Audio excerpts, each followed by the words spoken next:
Assalamualaikum warahmatullahi wabarakatuh. Anak-anak, hari ini kita akan belajar tentang perubahan bentuk energi pada sumber energi alternatif. Sebelum mulai belajar, siapkan buku paketmu dan buka buku paketmu halaman 79 sampai 81. Kegiatan sehari-hari kita memerlukan sumber energi. Salah satunya ketika kalian belajar. Kalian memerlukan sinar lampu yang bersumber dari energi listrik supaya dapat melihat dan membaca tulisan dengan jelas. Para pekerja memerlukan kendaraan bermotor supaya mereka dapat dengan efisien melakukan pekerjaannya. Baik itu belajar dan menggunakan kendaraan bermotor, keduanya memerlukan sumber energi. Jika lampu memerlukan listrik untuk dapat menyala, maka kendaraan bermotor memerlukan bahan bakar untuk dapat berjalan. Bahan bakar yang selama ini banyak digunakan berasal dari bahan bakar fosil yang sifatnya tidak dapat diperbarui karena jumlahnya sangat terbatas. Jika setiap hari digunakan, maka bahan bakar fosil tersebut lama-kelamaan akan habis. Oleh karena itu, kita membutuhkan yang namanya sumber energi alternatif atau sumber energi pengganti untuk menggantikan sumber energi bahan bakar fosil tersebut. Sumber energi alternatif ini sudah tersedia di alam. Contohnya yaitu air yang mengalir. Air jumlahnya sangat banyak. Selain itu, ada juga cahaya matahari atau panas matahari yang tidak akan pernah habis. Ada juga angin yang bertiup sepoi-sepoi sehingga kita bisa merasakan sejuknya udara. Energi alternatif itu tidak langsung bisa digunakan, tapi memerlukan alat yang dapat mengolahnya. Contohnya, panas bumi yang diolah menggunakan generator dan sinar matahari yang diolah menggunakan panel surya.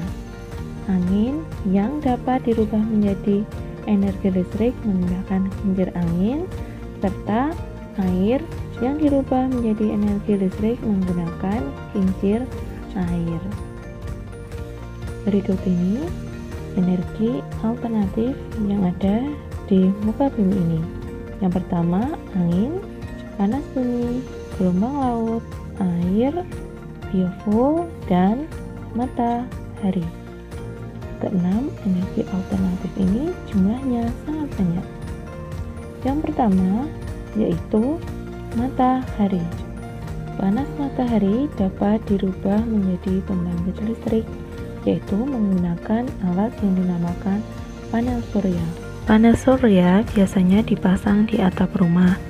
Selain itu, kalian juga dapat melihat panel surya yang biasa dipasang pada traffic light atau lampu lalu lintas yang ada di jalan. Saat ini beberapa alat elektronik juga sudah memanfaatkan energi matahari untuk mengganti energi listrik yang berasal dari bahan bakar fosil. Contohnya yaitu kalkulator. Seperti pada gambar yang berada di lingkaran merah, itu merupakan lempengan yang berfungsi untuk menangkap sinar matahari dan merubahnya menjadi energi listrik sehingga dapat menyalakan kalkulator.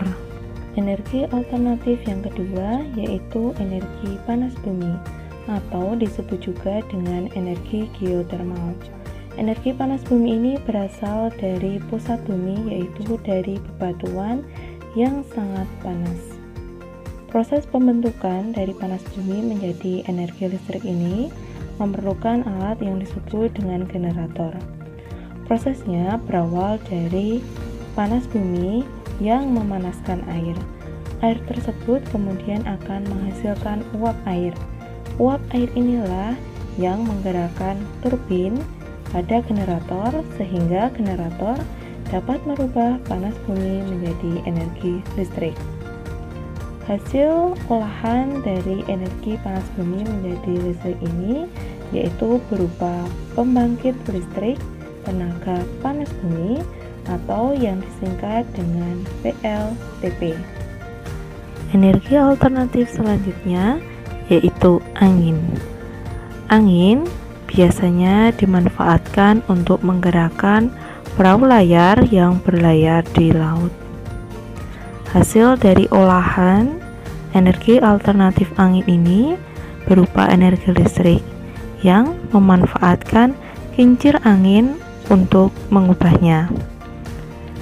Produk hasil dari pengolahan ini disebut dengan pembangkit listrik tenaga Bayu atau yang disingkat dengan PLTP. Energi alternatif selanjutnya yaitu air dan gelombang laut. Gerakan air akan memutarkan kincir air. Kincir air tersebut kemudian akan menggerakkan turbin yang membuat generator dapat merubah air atau gerakan air menjadi energi listrik. Hasil dari perubahan atau produk energi alternatif air yaitu pembangkit listrik tenaga air yang disingkat dengan PLTA. Yang terakhir yaitu biofuel. Biofuel ini berasal dari bahan-bahan organik tumbuhan. Biofuel ini dapat diolah menjadi 3 bentuk olahan produk energi alternatif. Yang pertama yaitu biodiesel. Biodiesel ini sebagai pengganti solar.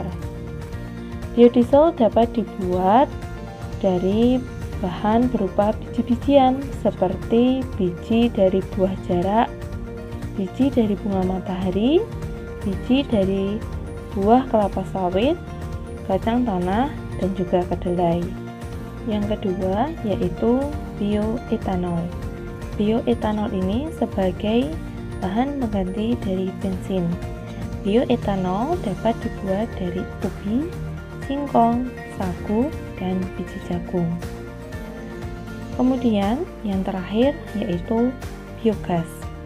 Biogas ini sebagai pengganti dari bahan bakar kendaraan atau sebagai bahan pengganti dari gas LPG yang digunakan untuk memasak. Biogas ini berbahan baku dari kotoran hewan. Selain bahan-bahan organik yang di atas, ada beberapa buah yang juga dapat menghasilkan listrik, yaitu buah lemon. Di dalam buah lemon itu mengandung elektrolit yang dapat menghasilkan listrik. Itu tadi materi hari ini tentang perubahan bentuk energi pada sumber energi alternatif. Terima kasih anak-anak. Assalamualaikum warahmatullahi wabarakatuh.